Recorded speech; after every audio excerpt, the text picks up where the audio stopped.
अस्सलाम वालेकुम नाज़रीन। प्रोग्राम मेरी कामयाबी के आखिरी प्रोग्राम मैं इसलिए कहूँगा कि इंशाअल्लाह आज जुम्मा है और अगला जुम्मा जो होगा वो रमज़ान करीम में होगा। रमज़ान करीम का पूरा महीना ये शो नहीं होगा और उसके बाद जब हम वापसी करेंगे यानी रमज़ान करीम के बाद तो डिफरेंट एक अंदाज़ होगा।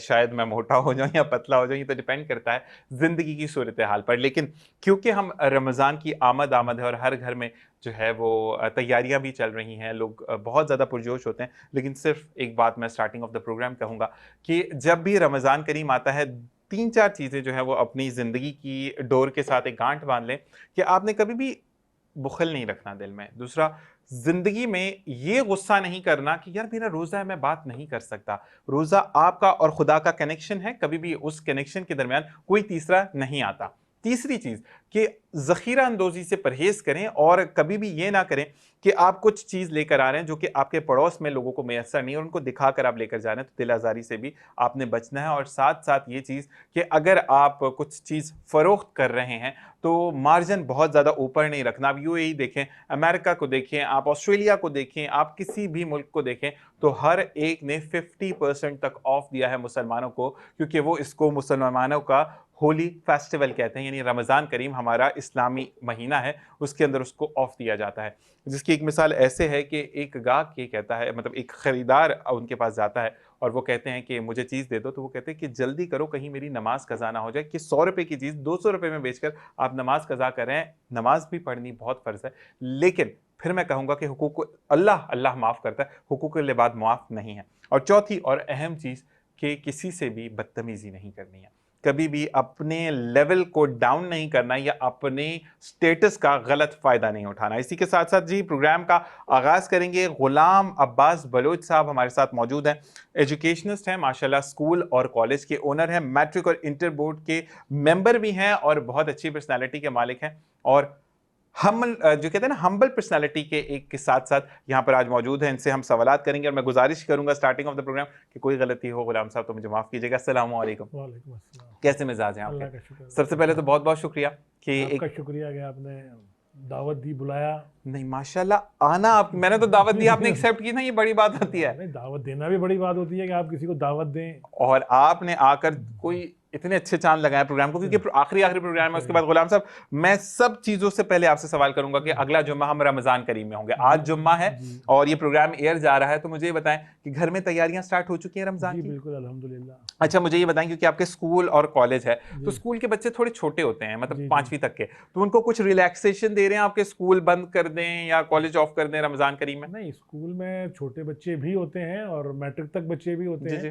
तो ये होता ही है कि रमज़ान में नॉर्मली जो है हम टाइमिंग्स जो हैं वो कम कर देते हैं, रिड्यूस करते हैं। रिड्यूस कर देते हैं कि जो टाइमिंग है कि सुबह जो स्कूल लगने का टाइम है उसमें कोई आधा घंटा रिलैक्सेशन दे देते हैं और छुट्टी में भी 1-1.5 घंटा जो है वो सही रिलैक्स कर देते हैं। ब्रेक टाइम कम कर देते हैं क्योंकि सही।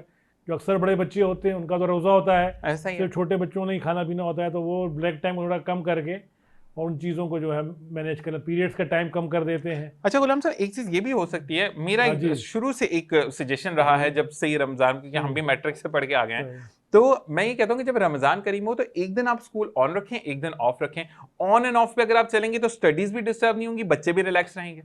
देखिए, बात ये है कि रमज़ान कोई हमें इस चीज़ से मना तो नहीं करता कि हम अपना काम ना करें। नहीं, मैं घरेलू खवातीन, क्योंकि उनको किचन में भी जाना है, फिर वो उनको लेकर जाना, तो वो थोड़ा सा, क्योंकि मर्द हजरात जो हैं वो तो फिर सुबह उठते तो फिर नहीं सोते वो, फिर क्योंकि उन्होंने जाना है। लेकिन बच्चे जो हैं, जो छोटे बच्चे, उनके लिए फिर माँ को नाश्ता दोबारा बनाना पड़ता है, तो एक दिन अगर रिलैक्स मिल जाएगा तो बेहतर हो जाएगा। इसमें इसमें डिस्टर्बेंस हो जाती है ना। असल में वैसे भी नामतौर पर जो स्कूल्स हैं वो 4 डेज तो आपके फुल चलते हैं, फ्राइडे आपका वैसे ही हाफ डे होता है, सही सैटरडे संडे वैसे आपका ऑफ होता है, सही तो तकरीबन 2.5 दिन आपका एक वीक में आप समझेंगे आपका ऑफ हो गया है। सही। तो वो एक वीक में टोटल से आप 4.5 दिन जा रहे हैं, तो उसमें अगर अल्टरनेट डेज रख लेते हैं तो फिर उसमें मसला हो जाता है स्टडीज़ के हवाले से, दूसरी चीज़ों के हवाले से रूटीन नहीं बन पाती है बच्चों को कि बच्चे एक दिन स्कूल आ रहे हैं और एक दिन लेट उठ रहे हैं, अगले दिन जब वो उठने के लिए फिर तैयारी पकड़ रहे होते हैं तो फिर मसला हो जाता है उनको, सही कि सही। सुबह उठना फिर मसला होता है उनको। असल में क्योंकि ये भी कहना कि मेजोरिटी 9th मैट्रिक के जो बच्चे हैं वो एतकाफ भी बैठते हैं, तो वो आखिरी के 10 दिन जो है उसमें भी रिलैक्सेशन है या नहीं है? नहीं, अक्सर के दरअसल अक्सर स्कूल में रिलैक्सेशन ही होती है क्योंकि बिल्कुल आपके वहाँ छुट्टियाँ भी हो जाती हैं कि 21 की रमज़ान की भी छुट्टी होती है, बिल्कुल, आपके 23 25 23 27। और 27 की भी छुट्टी होती बिल्कुल है, ऐसा ही है, बिल्कुल ईद ऐसे से ही। 1-2 दिन पहले भी स्कूल ऑफ हो जाते हैं। तो आखिरी अशरा तकरीबन ऐसे ही गुजरता है कि सही उसमें रिलैक्सेशन ही रहती है बच्चों के हवाले से। सही सही सही। आप गुलाम अब्बास साहब, आप प्रोग्राम की तरफ जी चलते जी हैं, तो सवालात का सिलसिला शुरू किया जाए आपसे। जी जी बिल्कुल। अच्छा गुलाम साहब, जब भी हम जिंदगी की बात करते हैं तो मिजाज बहुत ज्यादा जरूरी होता है सही उसमें, कि आप कैसे मिजाज के हैं। आपसे मैं सवाल करता हूँ, जी उसमें जी से आपने चूज करना है। गुस्से वाले हैं, सही। चुप हो जाते हैं, या अगर आपको किसी चीज पर गुस्सा आता है आप शाउट नहीं करते लेकिन दिल में बात रखते हैं कि मौका मिलेगा तो चौका मारूंगा? नहीं नहीं, चुप हो जाते हैं, दिल में तो बिल्कुल नहीं रखते हैं, नहीं और रखते। गुस्सा भी शाउट भी नहीं करते हैं। सही। हाँ। मतलब आप हम्बल मिजाज हैं। जी बिल्कुल अच्छा, बिल्कुल। मतलब being a member of inter and matric board, तो तब भी इस तरह ही हम्बल चलते हैं माशाल्लाह। मीटिंग्स में देखें, कभी कभी आपको अपना एग्रेशन शो करना पड़ता है किसी बात पे। एग्रेशन से मतलब ये है कि कभी अपनी बात आपको मनवाने के लिए जोर से बोलना पड़ता है या कुछ ऐसी चीज़ करनी पड़ती है, वो तो मीटिंग्स के हवाले से होता है। बिल्कुल बिल्कुल। और वो उसी मीटिंग के अंदर की बात होती है, मीटिंग खत्म हो जाती है, फिर बात सारी खत्म हो चुकी होती है। ऐसा ही है। वैसे कहते हैं कि मीटिंग के बाद अगर रिफ्रेशमेंट हो तो बात जरा जल्दी हाँ, खत्म होती रिफ्रेशमेंट है। तो बिल्कुल होती है, हर मीटिंग के बाद होती है। जबरदस्त जबरदस्त। अच्छा जी, उसके बाद मिजाज की बात आ गई, तो अच्छा अब हम बात करेंगे गुलाम अब्बास साहब मैट्रिक और नाइन्थ की। सही नाइन्थ और मैट्रिक में ना आप पायलट भी होते हैं, आप कैप्टन भी होते हैं, आप हर चीज होते हैं। सही you are the only one who ruled around the world, लेकिन हकीकत उसके बिल्कुल बरक्स होती है। सही। तो मुझे ये बताएं कि नाइन्थ और मैट्रिक में गुलाम अब्बास साहब क्या बनना चाहते थे, और आज जो बन गए उस पर अल्लाह का शुक्र है। देखिए जी, एम जो था नाइन्थ मैट्रिक में ख़ास तौर पे जब कहें तो डॉक्टर बनने का था, ठीक है। कि जी डॉक्टर बनना है। अच्छा, एफएससी में भी नंबर सही आ गए थे, लेकिन इतने नहीं आए थे कि आपकी एमबीबीएस में एडमिशन हो जाए। सिलेक्शन हो जाए और हो जाए। तो उसके बाद मैंने अपनी एजुकेशन आगे जारी रखी और फिर स्कूल की फील्ड में आ गए। सही सही। अल्हम्दुलिल्लाह अब इस टाइम पे हम सोचते हैं कि अगर डॉक्टर होते तो शायद इतनी पॉपुलैरिटी नहीं होती, अपनी फील्ड में ही होते। लेकिन अब अल्हम्दुलिल्लाह स्कूल्स के हवाले से, कॉलेज के हवाले से सब जानते हैं। तो माशाल्लाह। इसलिए अल्लाह का शुक्र है कि जो अल्लाह आपके लिए सोचता है वो ज़्यादा बेहतर होता बेहतर है बेहतर, इंसान के बिल्कुल ऐसे ही है। मुकाबले में। ठीक है जी, ठीक है। अच्छा मुझे ये बताएं, गुलाम अब्बास साहब की ज़िंदगी में इंसान को हालात का सामना करना पड़ता है, कि जो मिडिल क्लास फैमिली से होते हैं बच्चे, तो उनको बहुत चीज़ों पे सेक्रीफाइस करना पड़ता है। तो आपकी फैमिली कैसी थी? आपने कभी सेक्रीफाइस किया? मिडिल क्लास से थे या नहीं सेटल फैमिली थी, मुझे कभी जो चीज़ चाहिए वो, जो चीज़ मैंने कहा वो मिल गई मुझे? नहीं, सेटल फैमिली थी अल्हम्दुलिल्लाह। वाले साहब गवर्नमेंट जॉब में थे, सही। और फिर अपना वाले साहब का अपने ज़मीनें वगैरह भी थी, तो कोई इतनी ख़ास परेशानी न कहें कि नहीं थी। नॉर्मल सी चीज़ें थी, नॉर्मल से हालात थे। सही सही सही।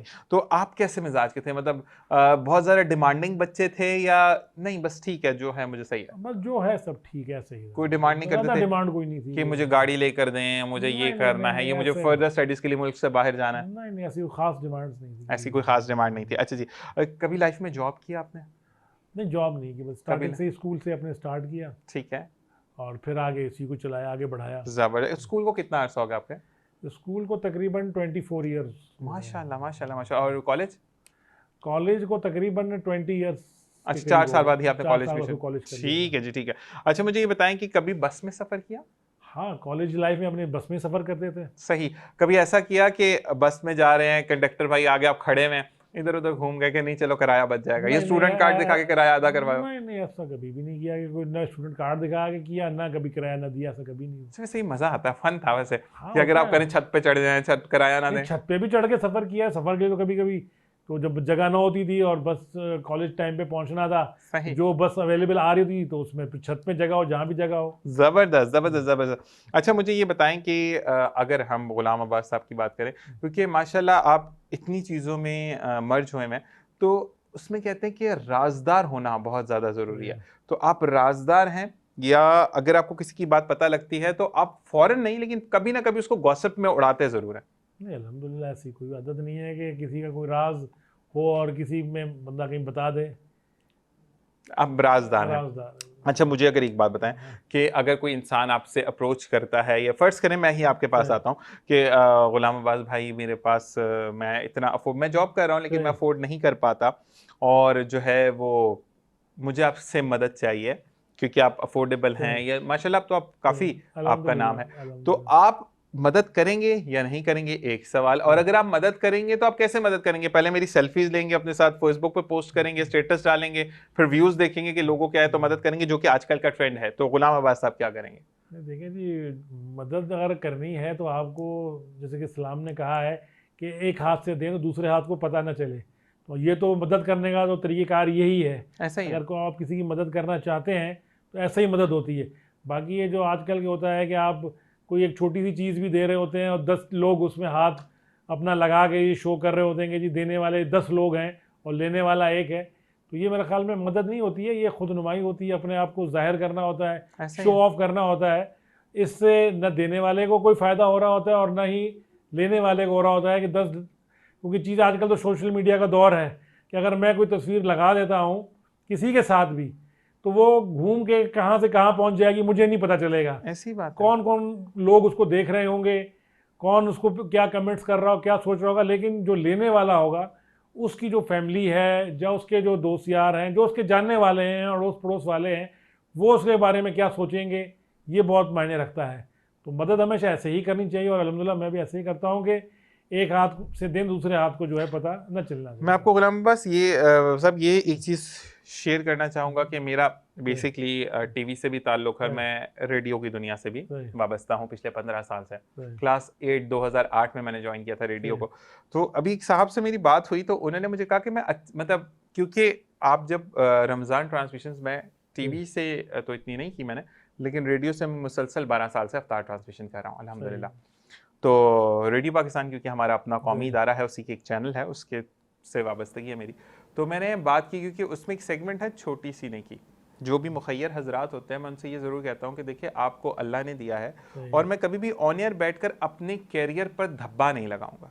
अगर तो मैं ऑन एयर आकर बात नहीं कर रहा, चाहे वो मैं ये भी कहता हूँ कि आप मेरे साथ मेरे प्रोग्राम पर आकर बैठें। तो एक हजरत ने मुझे कहा कि मेरे पास अल्लाह ने बहुत दिया है, मैं देना चाहता हूँ, लेकिन मैं चाहता हूँ कि उस बंदे की भी तस्वीर लगे जो मुझसे ले रहा है। मैंने कहा तो आपके अंदर तकब्बुर आ गया ना, कहते पैसा तो मेरा है ना। तो फिर मैंने उनसे बात करते, क्योंकि ये प्रोग्राम वो जरूर देखेंगे, वो रेगुलर लॉजिक क्या थी तस्वीर लगने की, उसके पीछे क्या लॉजिक थी कि भाई तस्वीर लगे लोग देखें कि मैं दे रहा हूँ। तो मुझे थोड़ी सी बात अजीब सी लगी क्योंकि आप माशाल्लाह एजुकेशन की फील्ड से वाबस्ता हैं और माशाल्लाह आपका एक नाम है। तो ये चीज़ कहते हैं ना कि सेल्फ को प्रेजेंट करना खुदनुमाई में आती है। तो आप जब प्रेजेंट करें तो फिर अल्लाह से तो उसकी तवक्को छोड़ दें कि आपको कोई सवाब मिलेगा। और फिर जिसके एहसासात मजरूह हो रहे हैं वो दिल में रो रहा है और अल्लाह से शिकवा कर रहा है कि तू इसको दे रहा मुझे नहीं दे सकता, वो भी गुनाहगार आप होए। उसके आंसू जो गिरे वो भी गुनाहगार आप होए। और फिर उसका दिल जो टूटा उसने जब तक आपको माफ नहीं किया तो आपकी तो माफी नहीं है। बिल्कुल यही बात है। तो ऐसे लोगों का क्या किया जाए? अब देखिए जी, ऐसे लोगों के लिए तो सिर्फ दुआ ही की जाती है कि अल्लाह उनको हिदायत दे कि एक चीज़ जब अल्लाह ने आपको दी है और देने का, तो देखिए मैंने पहले कहा कि जैसे देने का जो तरीक़ेकार यही है कि जैसे हमारा रसूल सल्लल्लाहु अलैहि वसल्लम था, उनके बाद का दौर था कि आप देखते थे कि सहाबा जो दूसरे देने वाले थे वो रात के टाइम पे निकल के जाके दे के आते थे या दरवाज़ों पर रख के आ जाते थे कि किसी को ये ना पता चले कि ये देकर कौन गया है। न लेने वाले को पता हो कि जी कौन ले रहा है, न देने वाले को है कि किसको दे रहे हैं। देने का तरीका तो ये है, लेकिन आजकल के दौर में दुनिया है, हर तरह के लोग हैं, तो इस तरह के लोग भी होते हैं कि जो खुदनुमाई के लिए, अच्छा इसमें लोग एक रीज़न ये भी पेश कर रहे होते हैं जो मेरे ख्याल में तो गलत है कि जी हम ये इसलिए चीज़ों को हाईलाइट कर रहे होते हैं कि और लोगों में भी ये एहसास पैदा हो, वो भी इस तरफ आएँ डोनेशन देने के लिए या मामला खैरात वगैरह देने के लिए कि हमारी तस्वीरें देखें, हमारी चीज़ें देखें, तो वो और इसमें शामिल हों। लेकिन मेरे अपने अंदाजे के हिसाब से ये चीज़ जो है वो गलत है। मैं बिल्कुल ये कहता हूँ, देखिए टीवी पे वाकई में दिख रहा होता है और आजकल जो चीज़ FM पर हो रही है वो भी फेसबुक पर आपकी लाइव जा रही होती है। ठीक है, मैं ये कहता हूँ कि आपने अगर आपने फर्स्ट करें, मैंने आपसे कहा कि गुलाम अब्बास भाई मेरे पास कुछ फैमिलीज़ हैं जिनको सफ़ेद पोश फैमिली जो सामने नहीं आना चाहती, आप जो डोनेशन दे रहे हैं आप मुझे आके बताएं, मैं तस्वीरें लगाने के लिए तैयार हूँ। मैं फैमिली की तस्वीरें नहीं लगाता, नहीं भाई मैं तो अगर आप ऐसे नहीं करेंगे तो हम आपको देंगे नहीं। तो मुझे नहीं समझ आती कि भाई अगर आप नहीं, या तो फिर आप खुलेआम आकर बोलें तो फिर आपको लोग हायर करेंगे ऐसे लोग ही जो कि वाकई में फिर वो बन के आते हैं जिनके लिए कोई इज्जत और बेइज्जती मायने नहीं रखती। फिर वो यही कहते हैं कि ठीक है जी पैसा तो मिल रहा है ना, जो कि इस तरह के जो लोग लेने वाले होते हैं जो कहते हैं पैसा मिल रहा होता है, वो फिर डिजर्विंग नहीं होते हैं। बिल्कुल ऐसे ही है, वो डिजर्विंग नहीं होते हैं। वो आप समझ लें कि उनका एक काम है, कारोबार है, बिजनेस है। सही सही कि पैसा लेना, जब हम भिखारी अक्सर भिखारियों को देख रहे होते हैं रोडों पे घूम रहे होते हैं, आप उन्हें कितने भी पैसे दे दें, कितनी भी भीख दे दें, वो आप देखेंगे अगले दिन फिर ही उसी रोड पे ही बैठ होंगे, वहीं पे खड़ा हुआ होगा। वो उसका बिजनेस है कि जी आज इतनी मेरी कमाई हो गई। सही, तो वो उस चीज़ का कोई सवाब तो कोई भी नहीं है। सही। और इस चीज़ में जो डिजर्विंग लोग हैं वो नुकसान में आ जाते हैं कि उन तक वो चीज़ नहीं पहुंच पाती है बिल्कुल जिन तक पहुंचनी चाहिए। बिल्कुल ऐसे ही है और इस चीज़ को कंटिन्यू करेंगे। यहाँ पर एक ब्रेक का वक्त जी, ब्रेक पर जाएंगे, वापस आएंगे, आपसे मजीद बात करेंगे। देखते रहिए प्रोग्राम मेरी कामयाबी।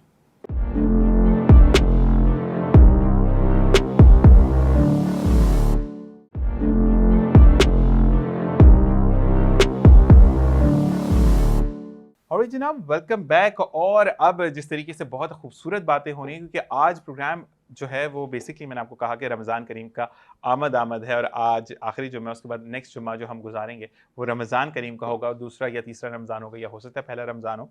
तो अल्लाह ताला बेहतर करे और बेहतरीन रहमतों हमें समेटने की तौफीक अता फरमाए। गुलाम अब्बास साहब हमारे साथ मौजूद है। गुलाम अब्बास साहब, अगर इस सिलसिले में मैं आपसे ताउन चाहूँ तो क्या आप मेरी मदद करेंगे इस हवाले से? तो मैं आपको कॉल कर सकता हूँ? ये आप ऑन एयर कह रहे हैं, मैं इसलिए पूछ रहा हूँ। ठीक है जी। अच्छा जी, अब हम आते हैं ड्रेस की तरफ। गुलाम अब्बास साहब, कौन सा ड्रेस पहनना पसंद करते हैं? मैं नॉर्मली शलवार कमीज को ज़्यादा प्रेफर करता हूँ। सही। लेकिन अब कोई मीटिंग होती, जैसे आज मीटिंग थी तो मीटिंग में जाना पड़ा। सही। तो वहाँ पे फिर थोड़ा सा फॉर्मल तरीके से जाने के लिए बिल्कुल बिल्कुल बिल्कुल हमें पैंट शर्ट वगैरह पहननी पड़ती है। लेकिन आमतौर पे जो प्रेफर करता हूँ मैं वो शलवार कमीज को ही करता हूँ। बिल्कुल, क्योंकि हमारी पहचान शलवार कमीज है, हमारा पासपोर्ट ग्रीन है और अल्हम्दुलिल्लाह हम बहुत मोहब्बत वाले लोग हैं। अच्छा जी, इसी के साथ साथ ब्रांड कॉन्शियस हैं या जो आप पे अच्छा लगता है वो पहनते हैं? नहीं, ब्रांड के तो खैर हम खिलाफ ही हूँ मैं कि मतलब ब्रांड में चीज़ें, यही चीज़ जो है आप नॉर्मल कीमत में खरीद रहे होते हैं, वही सेम चीज़ पे अगर कोई ब्रांड का नाम लग जाए तो उसकी कीमत कई गुना बढ़ जाती है। ऐसा ही है, ऐसा ही है। मतलब ब्रांड का मतलब ये है कि एक फजूल खर्ची है मेरे ख्याल में, तो डन कि आप अपने पैसे ज़ाया कर रहे हैं। ऐसी बात है, ये आपने मेरी वाली बात की है। मैं ये कहता हूँ कि जो आप पर सूट करे, जरूरी है कि फैशन वही है जो मार्केट में, भाई फैशन वो जो आप पे अच्छा लग रहा है। मैं यही वाली बात करता हूँ। अच्छा जी, अब हम आते हैं आपके स्कूल की तरफ। स्कूल किस तरफ वाक़ है आपका? ये स्कूल मेरा कराची यूनिवर्सिटी की बैक साइड पे स्पार्को के साथ है। स्पार्को के साथ है, तो चले नाम बता दें। Ideal grammar higher secondary school. तो आइडियल ग्रामर का नाम आपने ले लिया, तो अब मुझे ऑफ चाहिए। जो बच्चे नए आना चाहेंगे तो कुछ ऑफ देंगे आप? बिल्कुल जी, अगर आपके कोई रेफरेंस से या इस प्रोग्राम के रेफरेंस से कोई आता है तो उसको 15% ऑफ होगा 15% एडमिशन फीस में। ठीक है। और एनुअल चार्जेस में। जबरदस्त जबरदस्त जी, बिल्कुल। अब जो भी प्रोग्राम देखकर बताएगा गुलाम अब्बास साहब को कि मैंने मेरी कामयाबी देखा है और उसमें आपने ये अनाउंस किया था, आप क्लिप भी साथ लेकर जाइएगा कि सर आपने कहा था कि आप इतना हमें ऑफ देंगे, तो ये आप लोगों के लिए एक अच्छा जी, मार्जिन के साथ साथ मुझे बताएगा कि आपके पास हर फैकल्टी मौजूद है, यानी साइंस, कॉमर्स, आर्ट्स?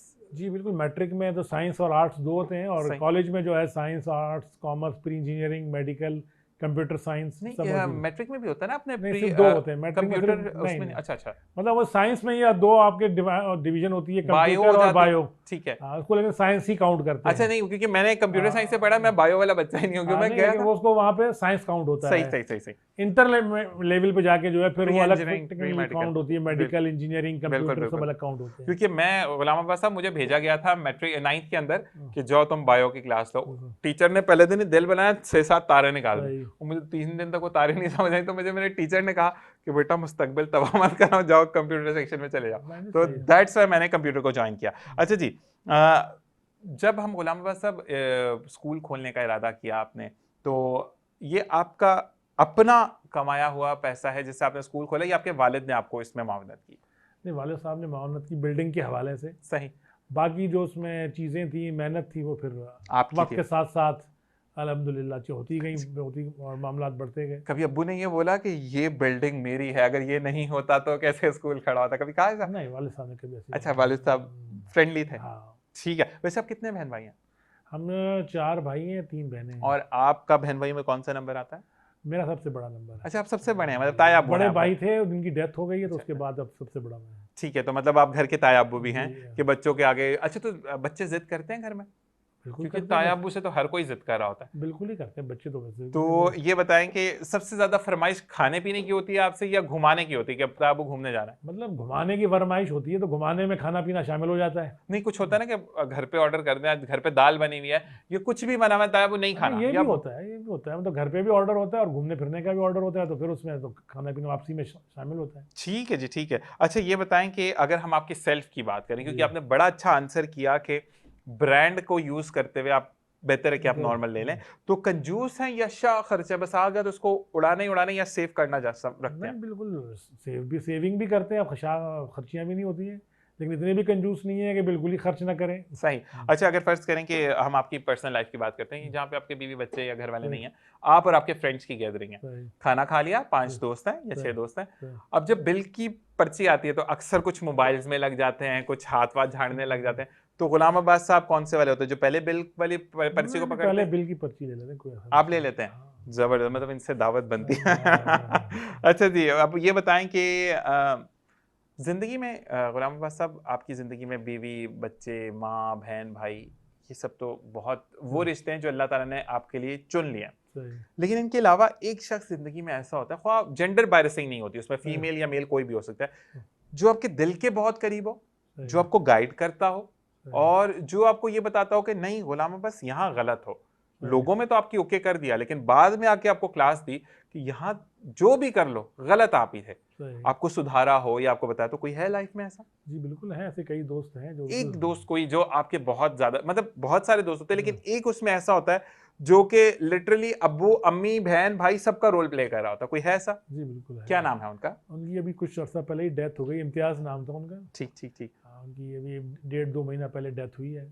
तो तो वो मतलब बड़े क्लोज थे मेरे, और मतलब इन चीज़ों को मतलब हम हर मामलात के बाद एक दूसरे से बैठ के डिस्कस भी करते थे कि भाई ये बात यूँ हुई है, या वो कहते थे भाई ये बात यूँ हुई है, यहाँ ये गलत है, फिर मैं अपनी रीजनिंग देता था कि नहीं ये इस वजह से यूँ हुआ है मामलात। तो मतलब बहुत क्लोज थे और बहुत चीज़ें हम आपस में डिस्कस करते थे, फैमिली के हवाले से और नॉर्मल रूटीन के हवाले से, काम काज के हवाले से, इन तमाम चीज़ों के हवाले से। अच्छा, मैं यहाँ पे मिथ भी क्लियर करना चाहूंगा, क्योंकि आपका नाम है गुलाम अब्बास बलोच, सही। तो बलोचों के लिए तो कहते हैं कि थोड़े शॉर्ट टेम्पर होते हैं।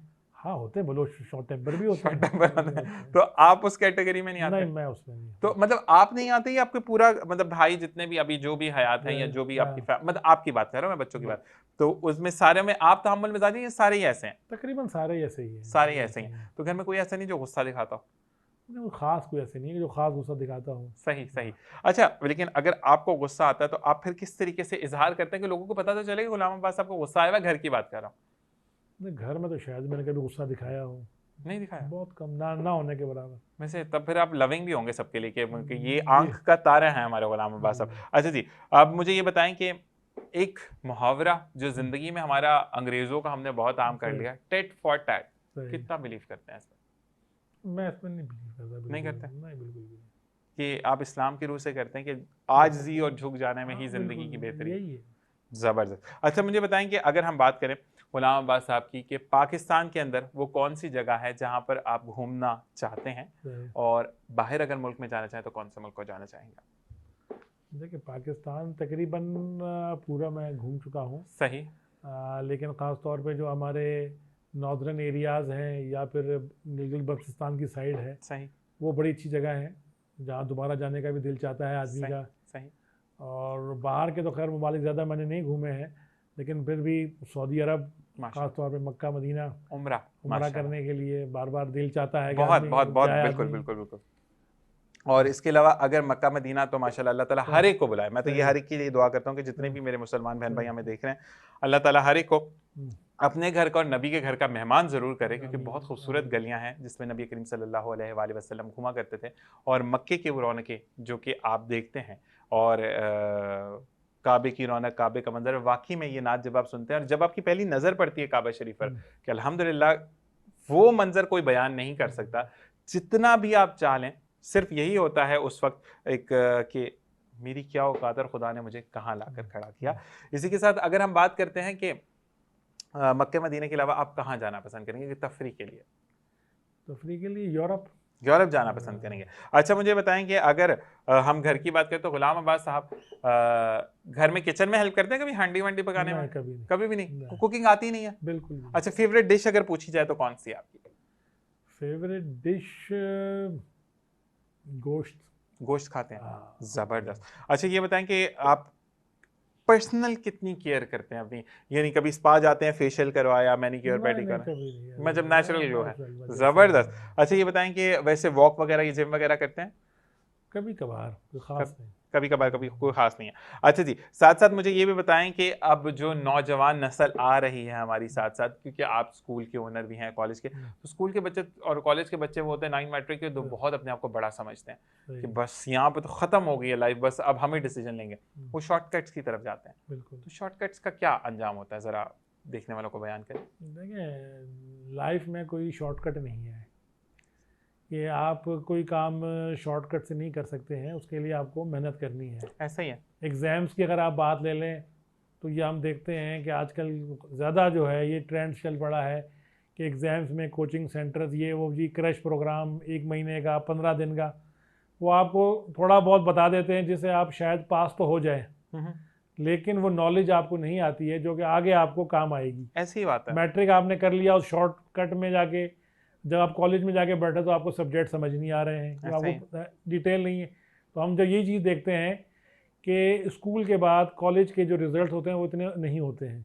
जो बच्चों के मैट्रिक के रिज़ल्ट बड़े अच्छे आ रहे होते हैं, कॉलेज में जाके वो रिज़ल्ट्स नहीं ले पाते। सही। नतीजा क्या होता है कि वो वहाँ स्कूल में वो शॉर्टकट पे आए हुए होते हैं, लेकिन जब कॉलेज में जाते हैं तो वो शॉर्टकट वहाँ पे काम नहीं आता। बिल्कुल ऐसा तो ही। लाइफ में कोई शॉर्टकट नहीं है, मेहनत जो है वही लाजमी है, और मेहनत भी वही कर आदमी कामयाब होता है जो मुसलसल कर रहा हो। ऐसी बात है। अच्छा, आपने जब स्कूल को शुरू किया तो हर्डल्स तो आए होंगे ना, ये है कि बस आपने आज बिल्डिंग के ऊपर एक तख्ती लगा दी, दाखिले जा रही हैं और 200 बच्चे आ गए? नहीं, हर्डल्स तो आती हैं, चीज़ें बहुत सारी हर्डल्स हैं।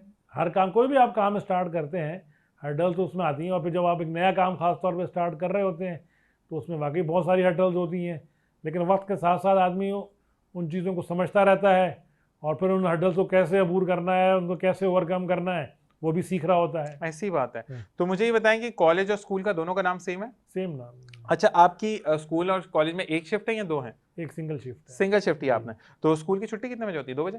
1:30 बजे। 1:30 बजे। अच्छा, वैसे मेरा जब दौर था 2010 में जब मैंने मैट्रिक किया, तो अभी भी खैर मेरे स्कूल का तो वही है, मैं नाम नहीं ले सकता, लेकिन ये है कि वहाँ पर 12 बजे अभी भी ऑफ होता है क्योंकि उनकी दूसरी शिफ्ट लगनी होती है। तो वैसे बच्चा जल्दी नहीं फारिग हो जाता? 12 बजे छुट्टी नहीं, होती वो है। जो 2 शिफ्ट वाले स्कूल होते हैं फिर लगती जल्दी हैं, उनके सुबह के टाइमिंग्स जल्दी के होते हैं। 8 के थे, हमारे भी 8 के थे, 8 से 12। नहीं, हमारा तो जैसे 8 बजे से 1:30 बजे तक है। सही।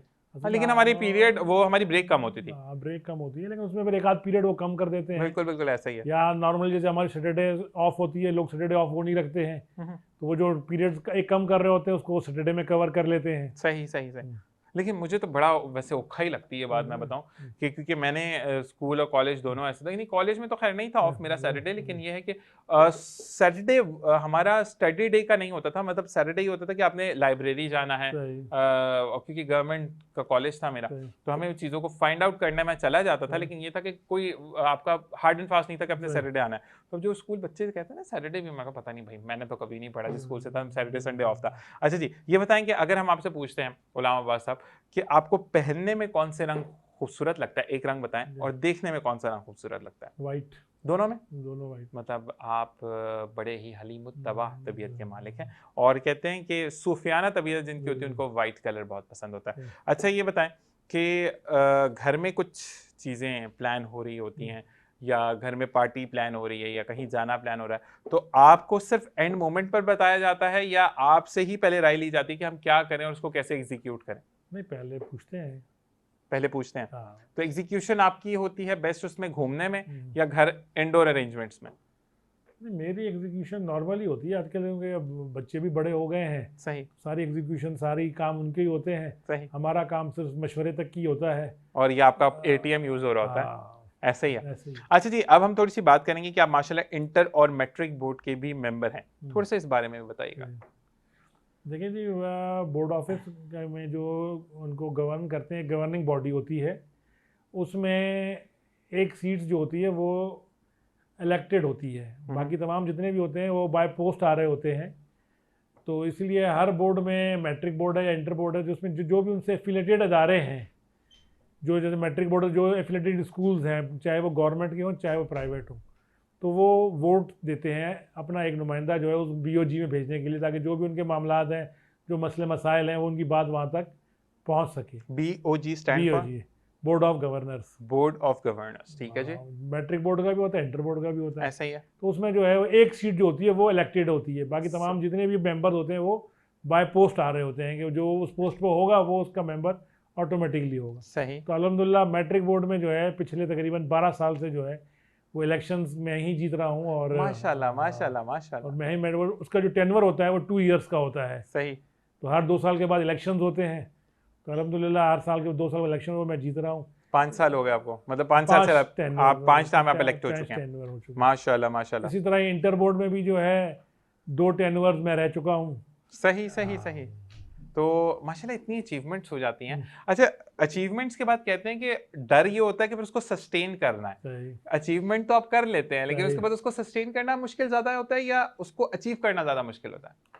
सस्टेन करना ज़्यादा मुश्किल ज्यादा होता है कि मुश्किल होता पहली है। दफ़ा तो आप अचीव कर लेते हैं, सही। लेकिन जब अगली दफ़ा आप जाते हैं तो कंपटीशन और सख्त होता जाता है। कॉम्पिटिटर भी अच्छा आता है फिर आगे हाँ, से, और कॉम्पिटिटर भी अच्छा आता है, वो ज़्यादा तैयारी के साथ आता बिल्कुल है। ऐसा ही है। उनको अपनी पिछली गलतियों का अंदाज़ा होता है कि जब हमने पिछली दफ़ा ये गलतियाँ की थी सही जिसकी वजह से जो है हम पीछे रह गए थे, सही तो बेहतरीन तैयारी के साथ आते हैं। सही तो आपको तैयारी और ज़्यादा करनी पड़ती है। सही सही। इसी हवाले से मजीद बात मैं करूंगा कि तैयारी बहुत ज्यादा जरूरी होती है या हम जो हैं वो अपने अमल से उस चीज को एक्सेप्ट करवाते हैं लोगों से कि यही बंदा दोबारा इलेक्ट होना चाहिए। इसी के साथ एक ब्रेक, वापस आएंगे, आपसे मजीद बात करेंगे। देखते रहिए प्रोग्राम मेरी कामयाबी।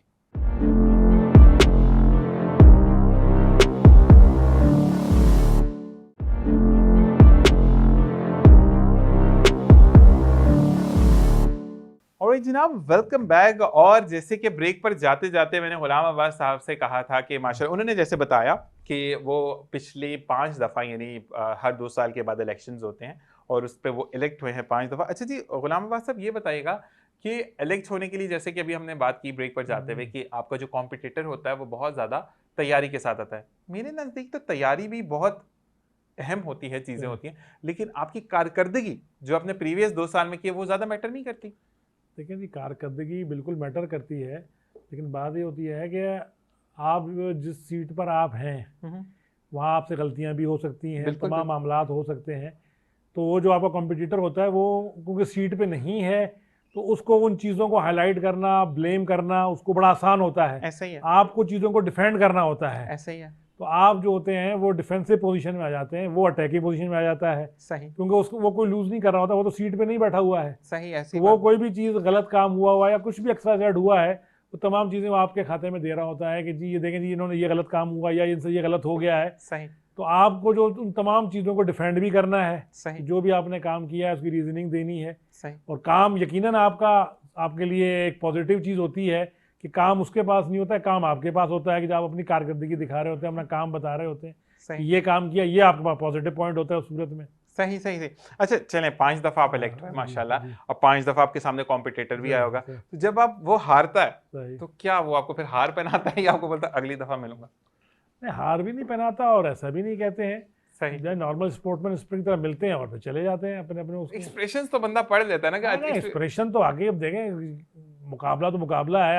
हर आदमी जो भी उतरता है मैदान में अपनी पूरी कोशिश कर रहा होता है। ऐसा ही है। तो वो तो कोई भी जो मुकाबले में उतरता है हारने के लिए कभी कोई नहीं उतरता है, हर एक ऐसा ही। जीतने के लिए उतरता है। ऐसा ही है। लेकिन जब आदमी को रिजल्ट उसके एक्सपेक्टेशन के अलावा नहीं मिलते हैं तो यकीनन मायूसी उसको भी होती होगी। ठीक है जी, ठीक है। ये माशाल्लाह, ये कहते हैं कि ये आपकी माशाल्लाह 2012 से आपने कहा कि जी, आप इलेक्टेड हैं फॉर मैट्रिक बोर्ड, जी। और 2000 मैट्रिक इंटर बोर्ड पीछे थे 2008 से लेके 2012 तक। 2012 तक आप इंटर बोर्ड के रहे हैं माशाल्लाह। अब ये कह लें कि मुसलसल 2012 से 2023 यानी 11 साल हो चुके हैं, और अल्लाह ताला इनका ये सफ़र ऐसे ही गुजारे। और ये 11 साल के, और माशाल्लाह इनकी पूरी जर्नी अगर आप देखें तो कितने साल हो चुके हैं आपके स्कूल को?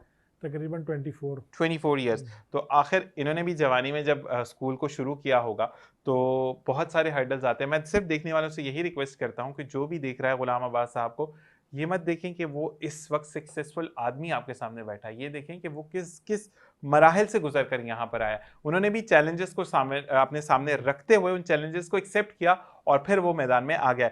हमारे यहाँ पर आजकल नौजवान नस्ल का ये मसला है, मेरे साथ तो बुरा ही होता है, मेरे साथ तो कुछ हो ही नहीं सकता अच्छा। लड़ने की ताकत बिल्कुल खत्म हो चुकी है, क्योंकि फिजिकल अपीयरेंस खत्म होती चली जा रही है। Facebook, WhatsApp, status updated, that's it. आप मुझे बताएं कि आप कितना एग्री करते हैं? मुझे तो जब तक मैं अपनी पर्सनल अगर बात करूं तो मैं जब तक फिजिकल किसी के सामने अपेयर नहीं होता, या फिजिकल टच नहीं होता मेरे किसी को कि अगर मैंने आपको देखना है, आपकी तबीयत खराब है या आपने कोई अचीवमेंट्स किए हैं, मैं फिजिकली आपके सामने बैठकर आपको मुबारकबाद नहीं दूंगा तो आई एम नॉट सेटिस्फाइड। तो are you satisfied with the Facebook status और व्हाट्सएप स्टेटस? देखिए जी, अब जैसे कि दुनिया तरक्की कर रही है, तो कुछ चीज़ों में यकीनन आपको फिज़िकल आना जाना टाइम कंज्यूमशन आ जाता है। तो आप फेसबुक पे या आजकल तो लाइव कॉल है, आपकी बात कर सकते हैं, आमने सामने देख सकते हैं। उन चीज़ों में आप लोग अपना टाइम बचाते हैं कि हम यहाँ से लेके अब वहाँ उसके साथ मिलने जाएँ, तो चलिए उसको लाइव कॉल पे देख लें, बात कर लें, जो भी है। और लेकिन कुछ कुछ चीज़ें होती हैं, कुछ रिश्ते, कुछ मामलात ऐसे होते हैं जहाँ पे आपका फिजिकल जाना होना जो है वो लाजमी होता है। मैंने तो काफी बच्चे ऐसे देखे अपने कमरे से नहीं निकलते, अब्बू का स्टेटस अपडेट कर देते, अब्बू सुबह ये करना था। नहीं, इस तरह भी नहीं होना चाहिए कि बिल्कुल। देखें, बात ये है कि हमने अपनी जो नस्ल है उसको लेज़ी कर दिया है। ऐसा ही है। कि आप ये देखें कि आपके दौर में या हम अपने दौर में गए हैं कि हम जब निकलते थे तो आप देखते थे कि बच्चे गलियों में खेल रहे होते थे, ग्राउंड्स में खेल रहे होते थे। अब तो ग्राउंड्स नहीं भी रहे हैं, लेकिन रोडों पे, गलियों में आपको हर जगह शाम के टाइम पे बच्चे फिजिकल एक्टिविटीज़ खेलते हुए, बिल्कुल ऐसा ही कोई है। भी गेम, क्रिकेट ज़्यादा था लेकिन कोई फुटबॉल, मतलब तमाम गेम्स बच्चे घर से कम अज़ कम बाहर निकलते थे और ये फिजिकल एक्सरसाइजेज करते थे। बिल्कुल लेकिन ऐसा ही है। आजकल के दौर में अगर आप निकलें तो आप देखेंगे कि जी बच्चे या कोई भी आपको बाहर नहीं मिलेगा। और बड़े बड़े चश्मे लग जाते हैं क्योंकि मोबाइल गेम खेल रहे हैं। मोबाइल गेम्स और बिल्कुल बस ऐसा ही है। उससे नहीं। और छोटा बच्चा होता है, लोग उसको, वालिदैन खुद जो है कि चुप कराने के लिए मोबाइल दे देते हैं कि जी बेड पे बैठे कार्टून देखते रहो, हमें डिस्टर्ब ना करो। ऐसी ही बात है और यही चीजें बिगाड़ पैदा करती हैं। और जिस तरीके से आपने कहा कि वाकई में 2010 में जब मैं भी असर से मगरिब का टाइम होता था, हाँ, असर की नमाज पढ़ी और क्रिकेट खेलने नीचे उतर गए। हाँ, उसके बाद आकर, क्योंकि मैंने ट्यूशन नहीं पढ़ी, मैं घर पे ही घर पर वाले पढ़ाते थे, तो ये कि आने के फौरन बाद जोहर की नमाज पढ़ी और फिर अपना काम लेकर बैठ गए। और फिर जो है वो मगरिब के बाद वापस आए तो इशा तक 11 बजे तक याद वगैरह करके फिर सोने का टाइम हो जाता था। तो वो एक्टिविटीज बड़ी अच्छी लगती हैं। अच्छा जी, प्रोग्राम का वक्त खत्म हो जाता है, मैं जाते जाते आपसे रिक्वेस्ट करूंगा कि एक अपनी फैमिली के लिए आप कुछ मैसेज जो भी देना चाहें वो आप दे सकते हैं, लेकिन उससे पहले मैं आपको कहूंगा कि रमज़ान करीम की आमद है, हमारे देखने वालों को क्या मैसेज देना चाहेंगे? देखिए जी, रमज़ान जो हमें सिखाता है वो सिखाता है आप डिस्ट्रीब्यूशन, बिल्कुल ऐसा ही है। कि आप अपना जो खाएं वो आपका पड़ोसी वही खाएं। बिल्कुल ऐसा ही है। अगर हम इस चीज़ पे अमल दरामद करें कि हम सिर्फ, अब ज़्यादा भी ना जाएं, 2 घर 3 घर राइट पे, 2-3 घर लेफ्ट पे अगर हम देख सकें और ये चीज़ हम आगे बढ़ाते जाएं, तो यकीनन मैं समझता हूँ कि रमज़ान का जो असल मकसद है वो हासिल हो पाएगा। इंशाल्लाह। हम ये समझते हैं कि जी हमने रोज़ा रख लिया, कुछ खाया न पिया, बस ये हमारा रमज़ान हो गया। रमज़ान का मकसद ये नहीं है। रमज़ान का मकसद उस भूख और प्यास का एहसास दिलाना है आपको कि जो जिसके पास ये चीज़ें नहीं हैं वो उसको क्या फीलिंग आ रही होती है। बिल्कुल ऐसा ही है। और रमज़ान इस चीज़ के लिए नहीं मना करता कि हम ये देखते हैं कि लोगों ने जी रोज़ा रखा और सो गए और ऐसा ही है। इफ्तार के टाइम से 10 मिनट पहले उठ गया, जी इफ्तारी कर ली। रमज़ान ये कहता है कि जी आपकी रूटीन वही रहनी चाहिए जो आपकी रूटीन आज है। बिल्कुल ऐसा ही है। जो आपकी रूटीन है वही रहनी चाहिए, तभी आप को उनकी चीज़ों का एहसास होगा, किसी की भूख का एहसास होगा, किसी की प्यास का एहसास होगा। और काम भी चलते रहना चाहिए। ऐसे ही है कि इस्लाम ने जो चीज़ें रखी हैं वो चांद से क्यों रखी हैं। सूरज जो हमारा कैलेंडर है, क्रिश्चियन कैलेंडर, जॉर्जियन कैलेंडर कहते हैं, उस हिसाब से नहीं रखी हैं। सिर्फ इस वजह से कि आपके ये रमज़ान, आपकी तमाम चीज़ें जो हैं वो चेंज होती रहें। कभी सर्दियों में भी आए, कभी गर्मियों में भी आए। ऐसा ही है। अगर आपके इंग्लिश कैलेंडर के हिसाब से होता, वो हमेशा, अगर कोई सर्दी का महीना हो जाता तो हमेशा सर्दी में ही होता, कोई गर्मी का महीना होता तो हमेशा वो गर्मी में ही रहता। ऐसा ही है। लेकिन सिर्फ इसलिए कि अल्लाह चाहता है कि इंसान तमाम चीज़ों को फेस करे, तमाम मामलात को फेस करे, गर्मी में भी फेस करे, सर्दी में भी फेस करे, हर नेचर को एंजॉय करे, हर नेचर को एंजॉय भी करे। तो रमज़ान के लिए सिर्फ ये नहीं है कि आपने रोज़ा रखा, सो गए, फिर इफ्तार के टाइम उठे, खाना खाया, फिर पूरी रात जागते रहे, फिर सहरी के टाइम फिर सो गए। ऐसी बात है। तो बस यही। और फैमिली के लिए एक मैसेज?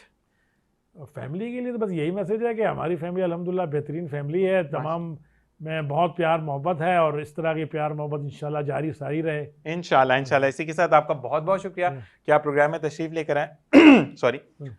इसी नोट के साथ कि इंशाल्लाह मैं आपको दोबारा 2 हवाले से तकलीफ दूंगा। एक तो जो मैंने आपको कहा कि फैमिलीज के हवाले से, और सेकंड आपको प्रोग्राम में दोबारा बुलाऊंगा, तो आपने आना जरूर है। ठीक है जी। और इसी के साथ अपना बहुत ख्याल रखिएगा। इन एडवांस रमज़ान करीम आपको बहुत बहुत मुबारक हो। अपना ख्याल रखिएगा। अल्लाह हाफ़िज़। और जनाब इसी दुआ के साथ कि आज प्रोग्राम का अख्तिताम करूंगा कि अब आपसे मुलाकात होगी रमज़ान करीम के बाद। सिर्फ जाते जाते एक बात कि रोज़ा सिर्फ भूखा रहने का नाम नहीं है। रोज़ा आपकी आंख का भी होता है, आपके कान का भी होता है, आपके हाथ पाँव का भी होता है और आपकी ज़ुबान का भी होता है। और अगर आप इन तमाम चीज़ों पर अमल पैरा होते हैं तो आप बेहतरीन तरीके से रमज़ान को एंजॉय करते हो। और सिर्फ एक बात मैं आपको कहूँ कि ये गलत मिथ आप अपनी ज़िंदगी से निकाल दें कि अगर आप 27 रमज़ान अल मुबारक को जागते हैं तो आपको शब कदर मिली है।